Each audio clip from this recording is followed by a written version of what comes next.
कृष्ण कहते हैं, जहां मैं अहंकार का वास है वहां मेरा प्रवेश असंभव है। जिस दिन तुम स्वयं को शून्य कर लोगे, उसी क्षण मुझे अपने भीतर पूर्ण पाओगे।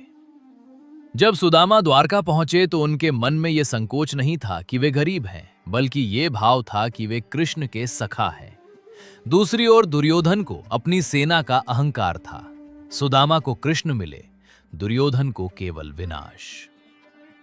हे माधव, मनुष्य जानते हुए भी अहंकार की बेड़ियों में क्यों जकड़ा रहता है? कृष्ण का जवाब, हे पार्थ, अहंकार अज्ञान का पुत्र है। जब तक मनुष्य खुद को कर्ता मानता है, वो सत्य से दूर रहता है। जिस दिन वो स्वयं को मेरा निमित्त वो मुक्त हो जाएगा। कृष्ण कहते हैं, क्रोध मनुष्य की बुद्धि को वैसे ही निगल जाता है जैसे आग सूखी घास को। जो अपने क्रोध को पी जाता है, वही वास्तव में महावीर है। शिशुपाल ने कृष्ण को 100 गालियां दी। कृष्ण मुस्कुराते रहे। जैसे ही 101वीं गाली हुई, उन्होंने सुदर्शन चलाया। कृष्ण का क्रोध आवेश नहीं, बल्कि न्याय का निर्णय था। हे जनार्दन, क्रोध की अग्नि में जलते हुए मनुष्य को शांति कैसे मिले? अर्जुन, क्रोध का जन्म अधूरी इच्छाओं से होता है। जब तुम फल की चिंता छोड़कर केवल कर्म करोगे, तो क्रोध का कोई आधार नहीं बचेगा। मौन ही क्रोध की सबसे बड़ी औषधि है। कृष्ण कहते हैं, गलत का साथ देना उतना ही बड़ा अपराध है जितना गलत करना। धर्म की रक्षा के लिए यदि अपनों का त्याग करना पड़े, तो संकोच मत करना। भीष्म पितामह और द्रोणाचार्य जैसे महान योद्धा भी इसलिए मारे गए क्योंकि वे अधर्म कौरवों के पक्ष में खड़े थे। उनका व्यक्तिगत चरित्र महान था, लेकिन उनकी निष्ठा गलत जगह थी। अर्जुन, हे केशव, क्या कुल का विनाश करके धर्म की स्थापना करना उचित है?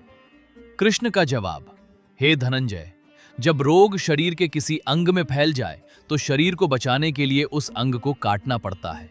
धर्म की स्थापना के लिए मोह का त्याग ही सबसे बड़ा न्याय है। कृष्ण कहते हैं, दुख तुम्हारे पिछले कर्मों का कर्ज है और सुख मेरी कृपा। दोनों को समान भाव से स्वीकार करो, क्योंकि दोनों ही तुम्हें मेरे करीब लाते हैं। कुंती ने कृष्ण से दुख का वरदान मांगा था ताकि वे हर पल ईश्वर को याद कर सकें। उन्होंने सिखाया कि सुख में हम भगवान को भूल जाते हैं, पर दुख हमें उनकी शरण में ले जाता है। हे माधव, अच्छे लोगों के साथ ही बुरा क्यों होता है?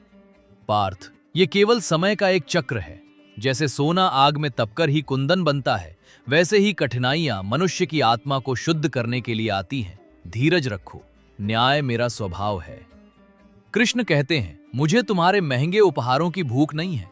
यदि तुम प्रेम से एक पत्र, एक पुष्प या केवल जल भी मुझे अर्पण करो, तो मैं उसे सहर्ष स्वीकार करता हूं। भगवान कृष्ण ने दुर्योधन के 56 भोग छोड़कर विदुरानी के घर के केले के छिलके बड़े चाव से खाए थे, क्योंकि उसमें निस्वार्थ प्रेम और भक्ति थी। अर्जुन, हे प्रभु, आपको प्रसन्न करने का सबसे सरल मार्ग क्या है? न तीर्थ, न तप, न दान, केवल निर्मल मन ही मुझे पाने की एकमात्र शर्त है। तुम जो भी करो, मुझे याद करते हुए करो, वही तुम्हारी सबसे बड़ी पूजा है। हमारे दुखों की सबसे बड़ी वजह है मेरा और तेरा। श्री कृष्ण के अनुसार, जब तक मन में इस तृष्णा का वास है, तब तक तुम शांति से कोसों दूर हो। जिस दिन तुम इस मोह का त्याग कर दोगे, उसी क्षण मुझे अपने पास ही पाओगे। अर्जुन, हे माधव, मनुष्य सब जानते हुए भी इस मोह के जाल में क्यों फंसा रहता है? हे पार्थ, मनुष्य स्वयं को कर्ता समझता है, यही उसकी भूल है। जिस दिन तुम खुद को केवल एक निमित्त मान लोगे, तुम्हारे सारे बंधन टूट जाएंगे। अक्सर क्रोध में हम वो सब खो देते हैं जिसे हमने बरसों की मेहनत से कमाया होता है।